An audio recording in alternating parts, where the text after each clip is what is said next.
இப்ப சிங்கப்பூர்ல இருந்து இப்ப தமிழ்நாடு எப்படி பார்த்துட்டு இருக்கீங்க? புதிய ஆளுமை, புதிய கட்சி, புதிய முதல்வர் இப்படின்ட்டு தமிழகத்தை வந்து எப்படி நீங்க சிங்கப்பூர்ல இருந்து பார்த்துட்டு இருக்கீங்க?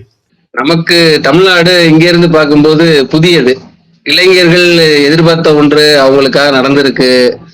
குறிப்பா ஜென்சி சமூகம், ஜென்சி சமூகம் எதிர்பார்த்த ஒண்ணு நடந்திருக்கு அப்படிங்கிற வகையில புதியது ஏற்பட்டிருக்கு.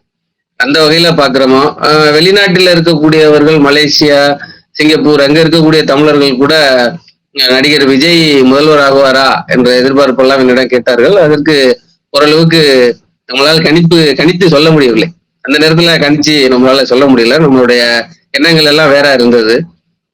வழக்கம் போல திராவிட கட்சிகள் தான் ஆட்சிக்கு வருவாங்க அப்படின்ற மாதிரி எண்ணம் இருந்தது.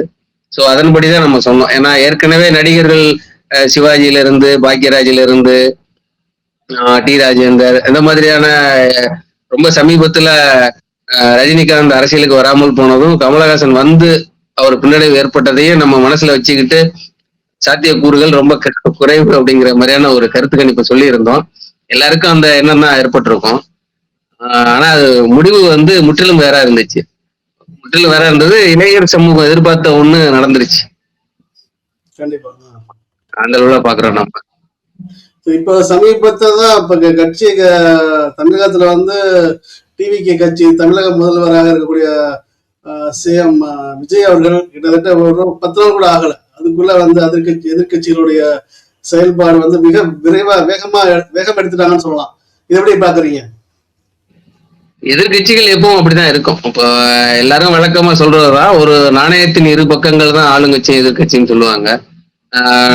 மறுபக்கம் எதிர்கட்சின்னு ஒண்ணு இல்லைன்னா ஆளுங்கட்சி சரியா செயல்பட முடியாது. அது வள்ளுவர் சொன்னதை போல இடிப்பார் இல்லா ஏமரா மன்னன் அப்படின்ற மாதிரி அப்பப்ப ஆளுங்கட்சியினுடைய தவறுகளை வலுவா சுட்டி காட்டக்கூடிய எதிர்கட்சிகள் இருக்கணும். அந்த எதிர்கட்சிகளினுடைய வலுவுல தான் ஆளுங்கட்சி வேறு திசை திரும்பிடாம தன்னை நேரா பயணிச்சு ஒரு நன்மையை அந்த மாநிலத்திற்கு சேர்ப்போம்.